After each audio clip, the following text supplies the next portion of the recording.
Assalamualaikum dan salam sejahtera. Kali ini saya akan bawakan tajuk berkaitan dengan percukaian, iaitu jenis-jenis cukai. Jadi yang pertama kita akan melihat iaitu berkaitan dengan cukai pendapatan. Cukai pendapatan ini dikenakan atas gaji ataupun pendapatan yang diperolehi oleh individu ataupun sesebuah syarikat yang mana ia beroperasi di Malaysia. Okay, dan cukai pendapatan ini dikutip oleh Lembaga Hasil Dalam Negeri ataupun lebih dikenali sebagai LHDN. Individu ataupun syarikat yang memperolehi keuntungan dikehendaki yang pertama, mereka perlu mendaftar sebagai pembayar cukai dengan Lembaga Hasil Dalam Negeri. Okey, itu yang pertama. Yang kedua, mentafsirkan pendapatan tahunan, iaitu tafsir sendiri melalui internet ataupun sekarang ini ialah melalui Easy Hasil. Semasa mentafsir sendiri, kita perlu melaporkan semua pendapatan yang kita ada, pengecualian, potongan, pelepasan cukai dan rebate yang kita dapat perolehi dengan menggunakan borang nyata cukai pendapatan ataupun ringkasnya disebut BNCP. Okey, dan tarikh akhir pengantaran borang tafsiran BNCP ialah pada ada dua kategori tarikh, iaitu pada 30 April. Dan 30 April ini ialah yang bagi tidak menjalankan perniagaan.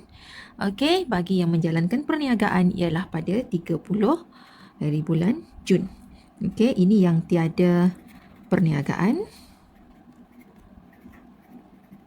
Ini yang ada perniagaan.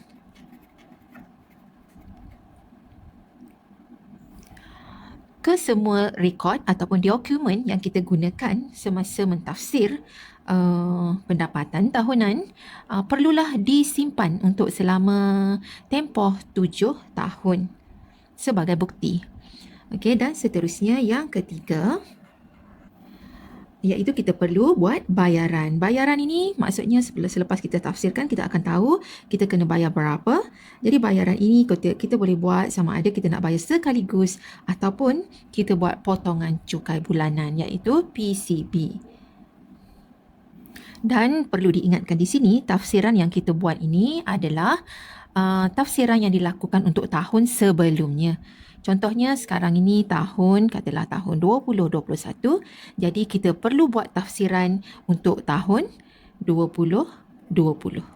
Jadi yang kita dah buat pembayaran itu ialah yang untuk tahun 2020, tetapi tafsirannya kita buat pada tahun 2021, selepas setahun tahun 2020 berlalu.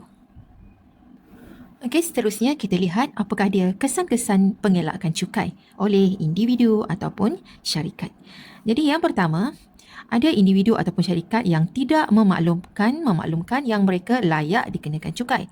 Okey, untuk kes yang ini mereka akan dikenakan hukuman. Mereka boleh dikenakan denda RM200 hingga RM20,000 ataupun penjara yang tidak melebihi 6 bulan ataupun boleh juga dikenakan kedua-duanya, iaitu denda dan penjara. Ini adalah di bawah Akta Cukai Pendapatan, Akta 53, Seksyen 112-1. Okey, yang kedua ialah kesan pengelakan cukai bagi mereka yang tidak melaporkan pendapatan yang sebenar.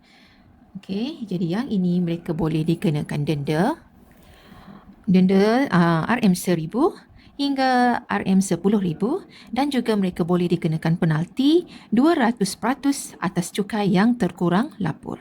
Okey, jadi yang ini adalah termaktub dalam Akta 53 Seksyen 113-1A. Okey, yang seterusnya yang ketiga ialah kesan pengelakan cukai yang mana tidak memberikan maklumat yang tepat. Okey, sama ada maklumat yang tidak tepat ini mengenai tanggungan cukai sendiri ataupun orang lain. Jadi apakah dia hukuman yang dikenakan?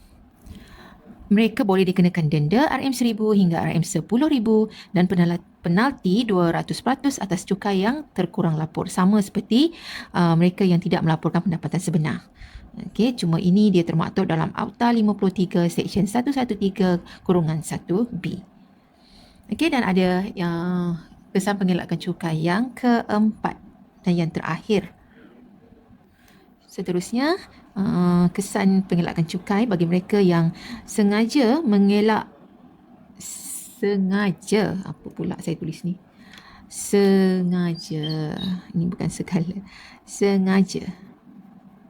Okey, sengaja mengelak cukai atau membantu orang lain mengelak daripada membayar cukai.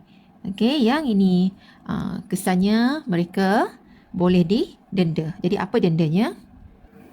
Mereka boleh dikenakan denda RM1000 hingga RM20,000 ataupun penjara tidak melebihi 3 tahun atau kedua-duanya iaitu denda dan penjara, dan juga mereka boleh dikenakan penalti 300% atas cukai yang terkurang lapor. Okey, yang ini adalah termaktub dalam Akta Percukaian, Akta Cukai Pendapatan 1967 yang semua sama yang tadi, Akta Cukai Pendapatan 1967, tapi yang ini ialah Akta 53.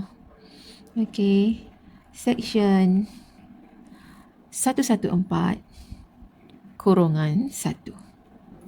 Okey, jadi di sini saya dah pun menjelaskan cukai pendapatan ini berkaitan siapa yang patut bayar, kemudian dikutip oleh LHDN, cara-caranya bagaimana dah diterangkan di sini dengan tarikh akhirnya 30/4 bagi yang tiada perniagaan, 30/6 ialah bagi yang ada menjalankan perniagaan, dan juga ia boleh dibayar sekaligus ataupun potongan cukai bulanan.